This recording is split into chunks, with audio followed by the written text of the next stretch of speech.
Բարի օր, հանրային ռադիոյի եթերում առանց տողատակի հաղորդաշարի հերթական թողարկումն է, ես Լևոն Սարդարյանն եմ, այսօր իմ զրուցակիցն է ադրբեջանագետ, հայկական խորհուրդ վերլուծական կենտրոնի ասոցիացված փորձագետ Դիանա Կարապետյանը, բարև ձեզ։ Հայաստան-Ադրբեջան հարաբերություններում եկել է խաղաղության դարաշրջան, այս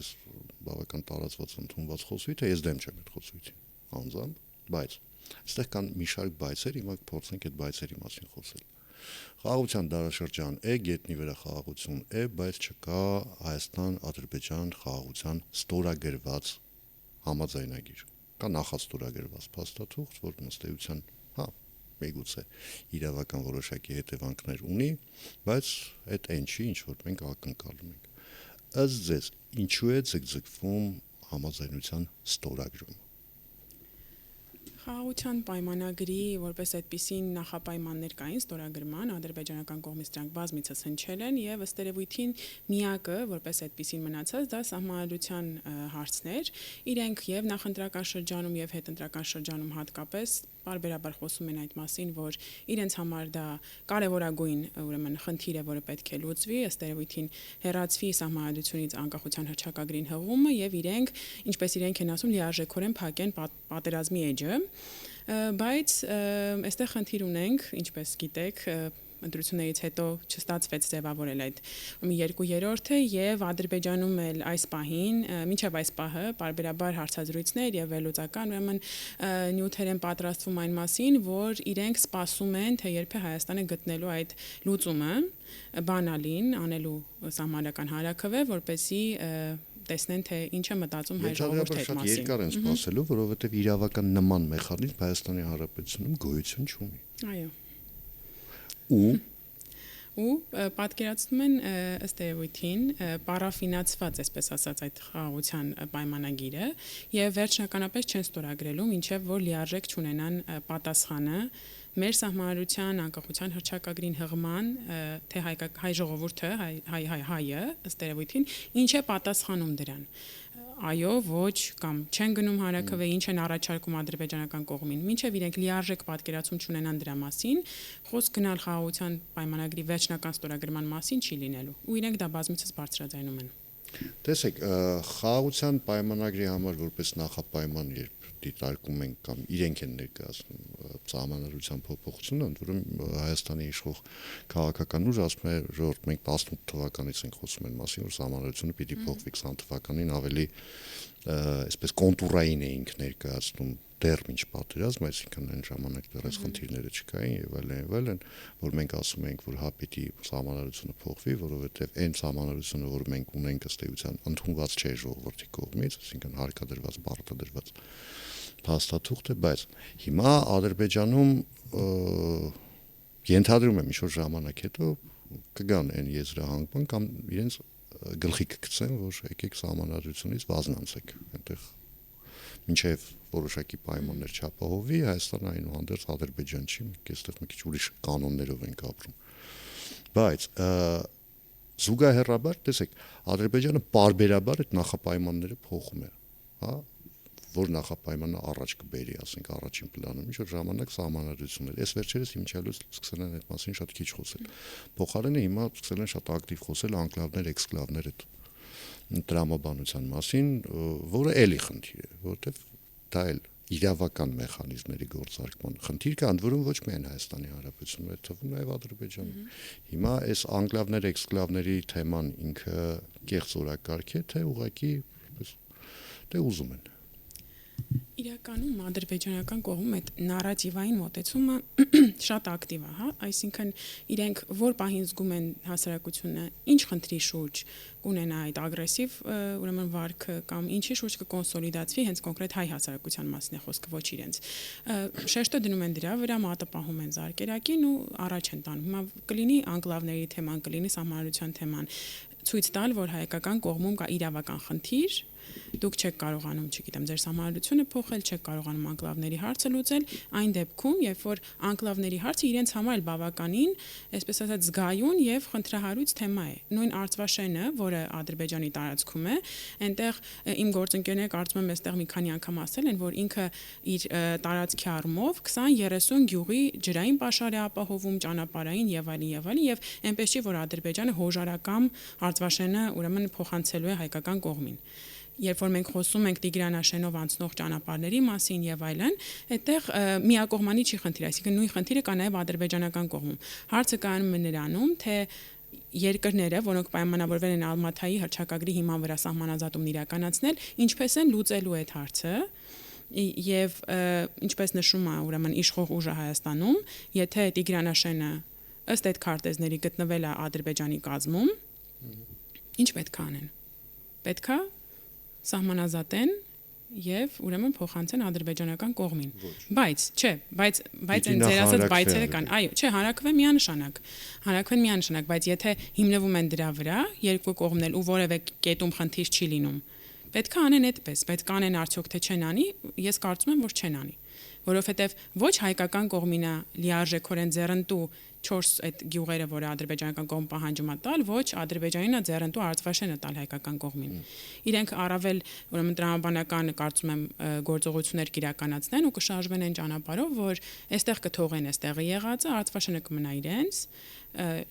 կարծում եմ դա ամենապոզիտիվ ուրեմն լուծումը կլինի էլի ու այնտեղ կարծեմ մի քանի կիլոմետրի հարց ունեն 6-7 կիլոմետրի, որը պիտի փոխհատուցեն։ Տեսեք, դուք ասացիք, որ Ադրբեջանը իր նարատիվները հիմնականում կառուցում է ոչ թե սեփական հանրության համար ըստ էության, այլ հաշվի առնում այն զգայունությունը, որը ունի մեր հանրությունը, այն պահանջների նկատմամբ կամ այն նարատիվների նկատմամբ, որ Ադրբեջանը այդ պահին բերում է առաջին պլան։ Հիմա քանի որ խոսք գնաց անկլավների մասին, տեսեք, մենք իհարկե հիմարների պակաս չունենք, դժբախտաբար, հա, եւ ցավոք սրտի դա վերաբերում է նաեւ մեդիա ոլորտին։ Հիմա տեսեք, ես կարող եմ անվանական ասել, բայց հիմա երևի կխուսափեմ, դրա համար այլ ֆորմատ մենք ունենք, որը կոչվում է հանրամեդիա, կարող եք հետեւել ամեն շաբաթօր։ Մենք նաեւ այդ թեմաներով ենք խոսում, հարգելի ունկնդիրներ եւ տեսանդիրներ։ Հիմա տեսեք, բոլորս հասկանում ենք, որ սա իրենց նարատիվն է եւ որի թիրախը ըստ էության մենք ենք, մենք թիրախի դերում ենք։ Մենք ունենք լրատվամիջոցներ, մենք ունենք լրագրողներ, որոնք այնպես հաճույքով են այդ ամեն ինչը բերում ու պահում տեղեկատվական դաշտում, լրատվական դաշտում, որ ես մանցամբ երբեմն անգամ հիանում եմ էլի այդ համառությունից։ Հիմա ըստ ձեզ դա արվում է, հիմա ես արդեն ձեզ որպես փորձագետ եմ հարցնում, մարդ, որը նաև աշխատել է լրատվամիջոցներում, դա արվում է մտածված, թե ուղղակի հիմարության հետևանք է։ Չեմ կարծում, որ դա հիմարության հետևանք է, ցավոք, եւ շատ կուզեի մտածել, որ դա հիմարության հետևանք է, որովհետեւ պարզապես մեկ հայտարարության հետևից գնալ եւ մտնել մարդկանց տներ, նրանց ուրեմն հարցնել, արդյոք ձեզ փոխհատուցում տալիս են, թե ոչ այն դեպքում, երբ որ գուցե այդ մարդը ոչ էլ լսել է այդ հայտարարությունը, առնվազն չի կարող լինել հիմարության հետևանք։ Դա հստակ պլանավորած գործողություն է, չգիտեմ ինչի են ծառայում, բայց բոլոր դեպքերում պետական ու ազգային շահի մասին չի դա, որի մասին նաև իրենք են պարբերաբար բարձրաձայնում։ Լավ, մի քիչ ավելի ընդլայնենք հարցերի շրջանակը։ Տեսեք, ես ինքս հազվադեպ եմ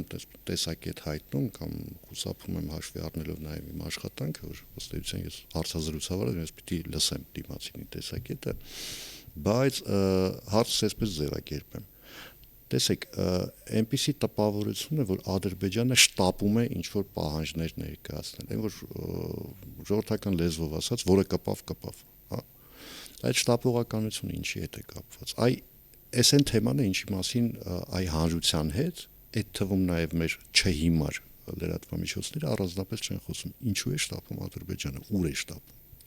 Ադրբեջանը շտապում է իրականում րոպե շուտ լուծել իր բոլոր խնդիրները այս իշխանության հետ։ Չունի վստահություն, թե 5 տարի հետո ինչ իշխանություն է այստեղ լինելու, ովքեր են լինելու, լիարժեքորեն չի պատկերացնում բնականաբար այսօր գոյություն ունեցող ընդդիմության հետ իր աշխատանքը պայմանական 5 տարի հետո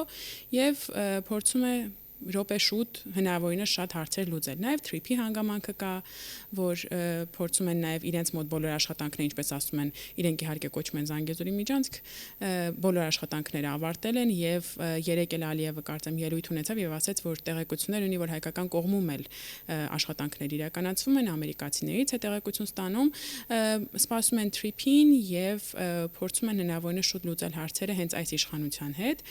Նաև այդ Արևմտյան Ադրբեջան կեղծ նարատիվը, որ իրենք բարբերաբար առաջ են տանում, մյուս բոլոր նարատիվները, նույն անկլավները,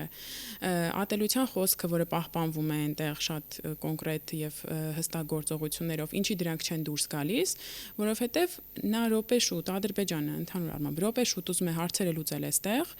նրանք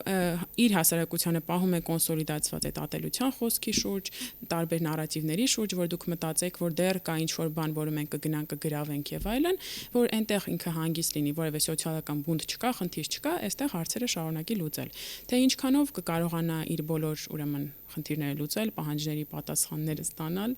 բարդ է ասել, բայց կարծում եմ, որ իր հասարակության ներսում այդ կոնսոլիդացիան ապահովելու տեսանկյունից լիարժեքորեն փայլուն գործում է։ Այնքան էլ փայլուն չէ, որովհետև սկսել են ճաքեր տալ այնտեղ, որովհետև արդեն պատերազմի վետերաններն են սկսել բողոքի ակցիաներ անել։ Միշտ էլ լինում են։ Չէ, նկատի ունեմ շատ երկար ժամանակ, հատկապես այս պայմաններում, երբ ասվում է մի բան լավ այնտեղ սահմանափակումներ կան թե խոսքի ազատության, թե տեղեկատվության հասանելիության եւ այլն, բայց այնպես չէ էլի որ համատարած մթության մեջ են, այնտեղ էլ են, հա, ինչ-որ մտնում են, նայում են, տեսնում են, ասում են մի վարքյան, այս ասածն ու այն արածը իրար չեն բռնում ու այդ ժամանակի ընթացքում կարող է հարցեր առաջացնել։ Հիմա ըստ ձեզ էլի գնալով այն դրամաբանությամբ, որ Ադրբեջանը շտապում է ինչ-ինչ մտահոգություններից ելնելով, կարող ենք նաև արձանագրել, որ Ադրբեջանի մտահոգություններից մեկն այն է, որը գալու է մի X կետ ժամանակահատված, երբ ինքը ուղղակի չի կարողանալու որևէ պահանջ կամ նախապայման դնել այս կամ այն գործողության դիմաց։ Վստահաբար կա այդ պատկերացումը ադրբեջանական կողմում, որ այս լայն դաշտը, որ իր առջև ստեղծված է եւ պահանջները, որ ինքը բարբերաբար կարողանում է ուրեմն հայտարարել եւ պատասխան չունենալ կամ ունենալ գրեթե միշտ դրական ուրեմն ելքով, ինչ որ պահի դադարելու է, դա կարող է լինել եւ ինքն էլ պատկերացում է, որ գերտերությունների այստեղ շահերի հետևանքով է լինելու, նույն TRIP-ի գործարկման դեպքում է լինելու, երբ որ արդեն չի լինելու նարատիվային պայքարը եւ ըստ էության TRIP-ը լինելու է, ճանապարհը լինելու է դեպի Նախիջևան, հայկական կողմը սպասում է, որ դա նաեւ գնալու է մինչեւ Գյումրի եւ այլն, ըստ էության հայկական կողմի համար շատ ավելի, ինչպես ասում են, դրական եզրահանգում է դա ունենալու։ Ադրբեջանը սպասում է դրա համար էլ ինչպես դուք նշեցիք, այո, շտապում է հնարավորինս շատ նախապայմաններ առաջ բերելով, բայց ես մի բան էլ նշեմ, երբ որ դուք ասացիք, որ այնտեղ ճաքեր կան, ադրբեջանական կողմում այդ ճաքերը պարբերաբար լինում են եւ կարծում եմ, որ լինում են նաեւ որոշակի բնականությունը ապահովելու համար, հա, որ չստացվի, որ այնտեղ ամեն ինչ տենց փակ դռների հետևում եւ այլն, բայց ինչի է փայլուն կատարում իր աշխատանքը, որովհետեւ նույն Արևմտյան Ադրբեջան այդ նարատիվը, որը այստեղ էլ շատ մեծ ուրեմն լայն կերպով շրջանառվում է, նույն այդ 300,000 ադրբեջանցիները, որ այստեղ դարձել էր նաեւ նախընտրական օրակարգի մաս, իրենք շատ հստակ ու հասցեական կերպով իրենց հասարակությանը պահում են այդ տեղեկատվական փուչիկի մեջ, որ կա այդ Արևմտյան Ադրբեջանը, ինքը իրապես գոյություն ունի, չգիտեմ, գորգերն են կախում, անուններ են փոխում, փառատոններ են անում, ահռելի ֆինանսավորում ունի այդ նախագիծը, եւ այդ կերպ իրենց հասարակությանը համոզում են, որ չէ, սպասեք, մենք դեռ ինչ-որ բան ունենք այնտեղից վերցնելու։ Ինչի են փայլուն անում, որովհետեւ այդ հասարակությունը իսկապես հավատում է դրան։ Այսինքն այնպես չի, որ ինքը մտածում է, որ դե հերթականն է, օրինակ պայմանական հարավային Ադրբեջանի նարատիվն է, որ իրենք այն պահին են առաջ բերում, երբ որ Իրանում ինչ-որ բողոքի ակցիաներ են եւ այլն։ Այստեղ իրենք հստակ աշխատում են, այնպես չի, որ նպատակներն իրական են, այսինքն ես լիարժեքորեն չեմ հավատում, որ իրենք ինչ-որ պահի ունենալու են հստակ նպատակ գալ եւ պայմանական Երևանը Իրևան դարձնել, հա։ Չէ, դա ներհասարակական խնդիր լուծելու համար է ու իմ կարծիքով իրենք լիարժեքորեն լուծում են այդտեղ խնդիրը, որովհետեւ չգիտեմ, ջրի խնդրի մասին բարձրաձայնել, մանր մունր խնդիրների մասին բարձրաձայնելը, կամ նույն պատերազմի վետերանները, իրենք շատ հստակ կարողանում են 1-2 նման այդ կոնսոլիդացիոն գործողություններով փակել, վերջացնել, գնալ առաջ։ Դե քանի որ նարատիվների մասին խոսք գնաց, չեմ կարող չնկատել, որ մի հետաքրքիր առանձնահատկություն կա այս մեր ամբողջ իրավիճակում, երբ Ադրբեջանը թվում է թե այնքան լավ հարաբերություններ չունի Ռուսաստանի Դաշնության հետ, այս պահին, այսինքն ինքը փորձում է իրեն հնարավորինս տարածություն պահել Ռուսաստանի հետ, որ տեսեք, մենք երկու շաբաթը կամ 2 ամիսը մեկ պարբերականությամբ դեսպանին են կանչում Ռուսաստանի Դաշնության, որ հաթաթա են տալիս այդ են ուղարկում, ասում են գնացեք մտածեք ինչ էինք ասում, ինչ նկատի ունենք, բայց այնուհանդերձ հետաքրքիր է, որ այդ նարատիվները մեկ էլ հանկարծ մի այնպեսի կետում են հատվում իրար հետ, նկատի ունեմ ադրբեջանական եւ ռուսաստանյան նարատիվները, որ անկախ ելնից մտածում ես լավ, իսկ միգուցե այդ խնդիրներն իրականում գոյություն չունեն, խոսքը մասնավորապես վերաբերում է մեծամուրի ատոմակայանի հնարավոր փակման այդ նարատիվին,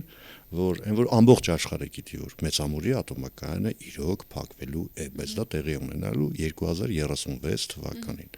Երբ 2026 թվականին Ալիևը այդ մասին խոսում է, այստեղ վայ Ալիևը ատոմակայանը փակել է տալիս։ Հետո դրանից հետո պատահաբար լրիվ Մարիա Զախարովան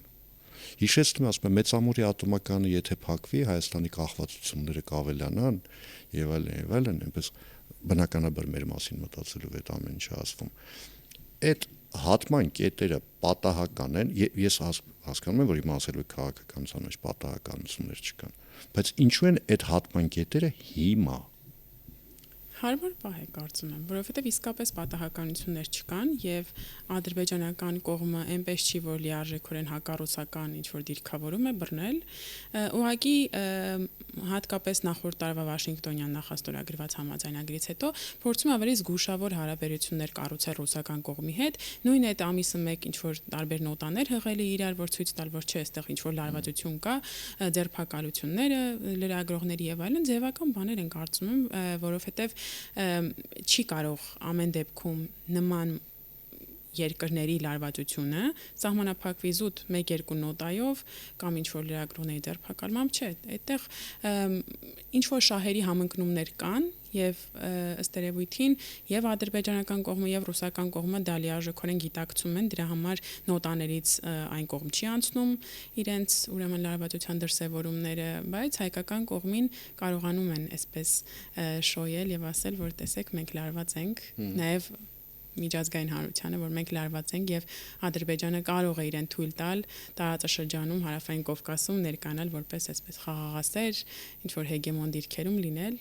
դրան է միտված իմ կարծիքով։ Լավ, ենթադրենք մեր հասարակությունը, ասենք զգայուն է նման թեմաների նկատմամբ, ենթադրենք մենք շատ ավելի ուշադիր ենք որում հետևում այդ ամենին, քան այն ամեն ինչ որ տեղի ունենում Հայաստանի ներսում, բայց այստեղ մի բայց կա։ Օրինակ ես չեմ կարողանում հասկանալ եվրոպացիների դիրքորոշումը։ Հիմա տեսեք, ասենք Ալիևը գնաց Գերմանիա, այնտեղ ստորագրեցին, այսպես աղմուկ, աղաղակով, լավ իմաստով, էլի փուչիկներով եւ այլն, տեսեք Ադրբեջանը կարող է Գերմանիային գազ մատակարարել։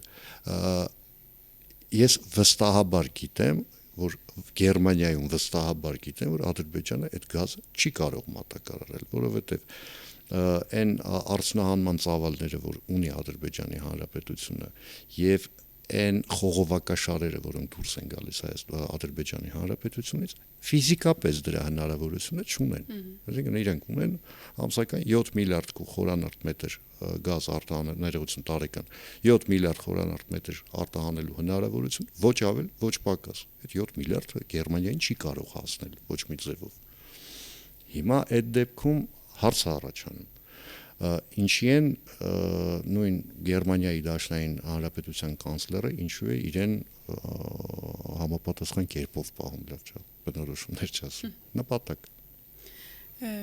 Նախ սկզբից սկսեմ ձեր հարցի, ինչի ենք մենք շատ ավելի ուշադիր ինչ որ կատարում է դրսում, որովհետև մեզ միշտ թվում է, որ մեր ճակատագիրը որոշում են դրսում։ Մենք փնտրում ենք այդ որոշումները դրսում, դրսի տողատակերում ու դրա համար երևի որ ըստ երևույթին մինչև հիմա սպասում ենք, որ կամ գնում են, չգիտեմ, մարդկանց հետ զրույցներ են անում, ասում են ով է գալու մեզ փրկի, ով է երաշխավորը, ով է սա, ով է նա, մենք սպասում ենք այդ դրսից ով ինչ է ասելու։ Ինչ վերաբերում է Գերմանիային, տեսեք, իմ կարծիքով որքանով որ ես հասցրել եմ ուսումնասիրել եւ Ադրբեջանին եւ Գերմանիայի հետ Ադրբեջանի կապերը, այստեղ ուղղակի քաղաքական շահեր կան, որոնք դրդում են երկու երկրներին ցույց տալ ինչ որ առումով արտաքին աշխարհին, որ իրենք նման համագործակցության կարող են գնալ։ Խնդիր չկա, բայց ախր այդ ընդհանուր շահ քաղաքական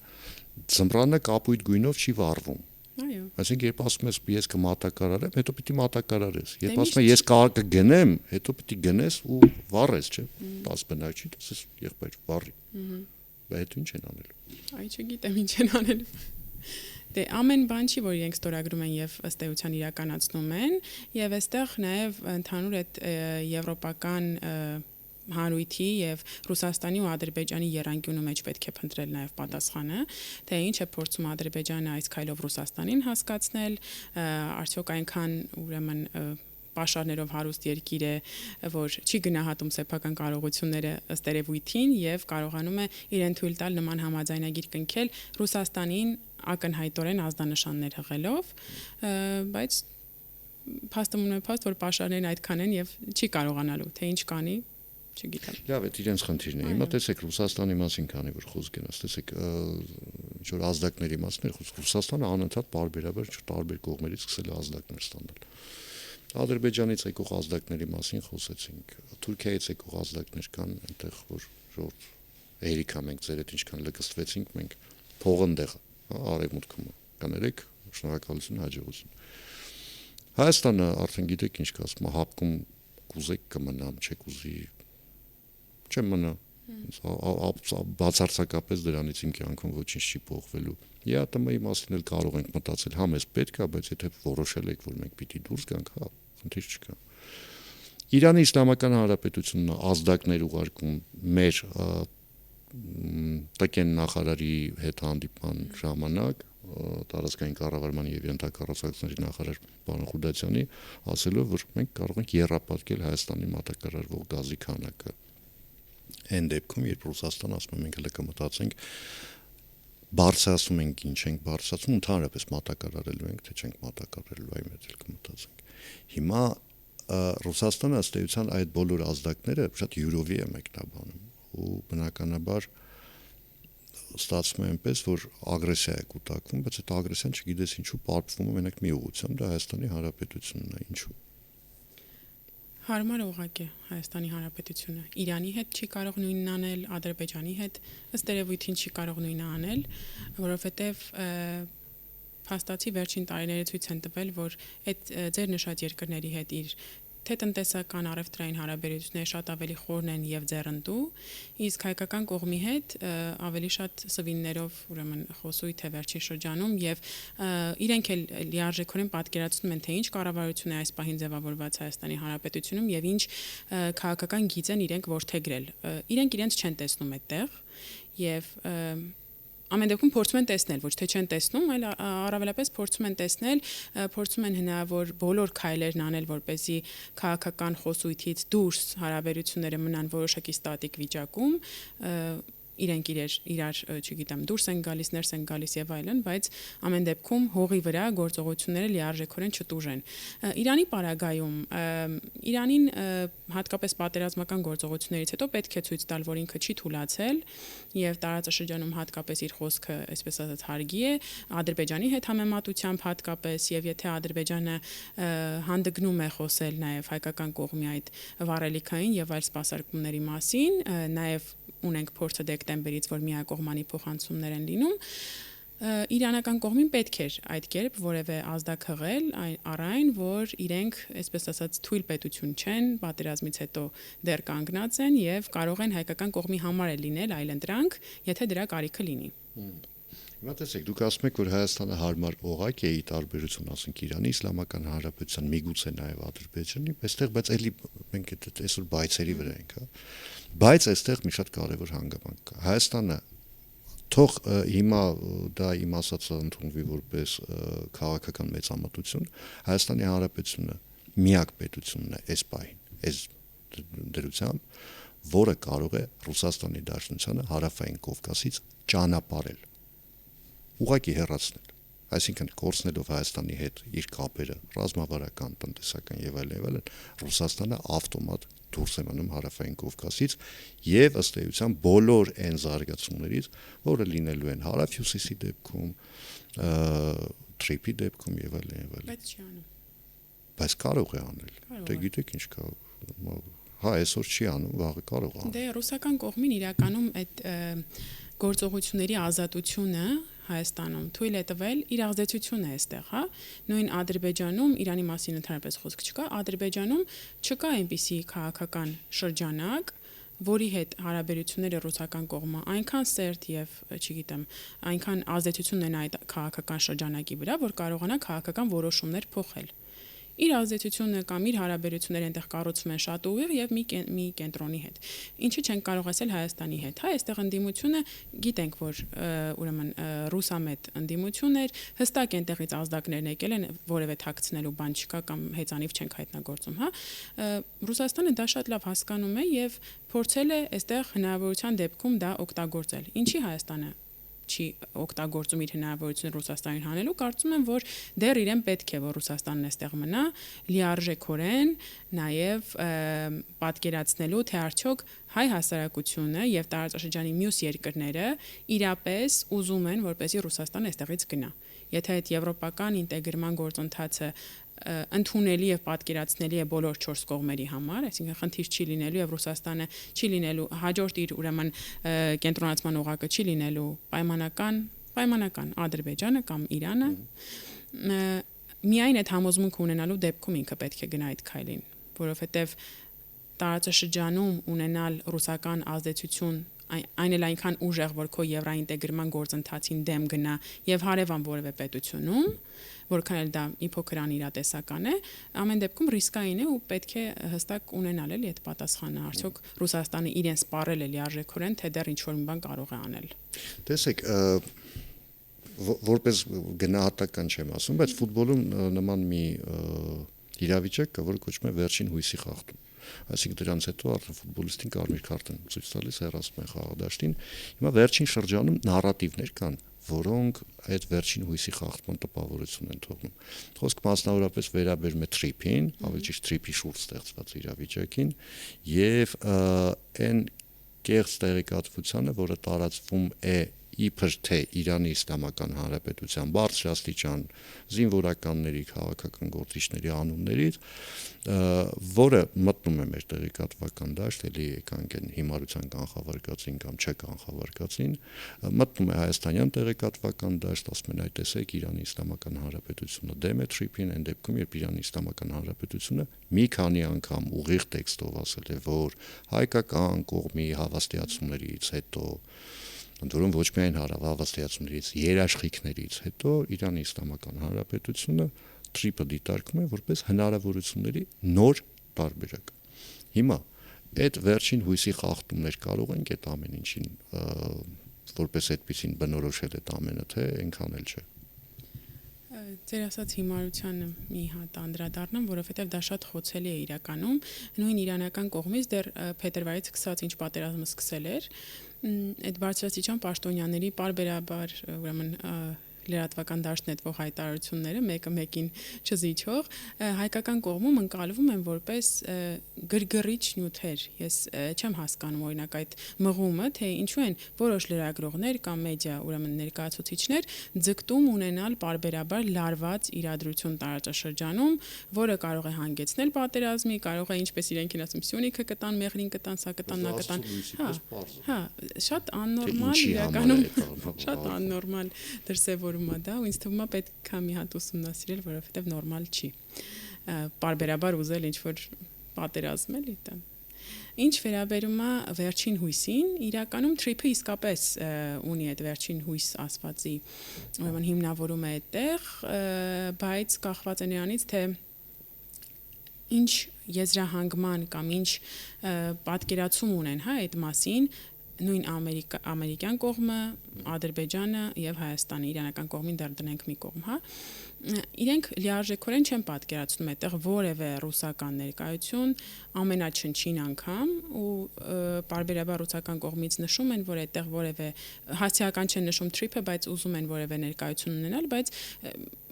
ըստ երևույթին բացառված է, դա չեմ կարծում, որ ինչ որ պահի կամ հայկական կողմը կամ ամերիկյան կողմը թույլ տա, որ այդտեղ ռուսական ներկայություն լինի, հաշվի առնելով նախկին տարիների փորձերը, երբ որ հակառակ կողմ են շուռ եկել։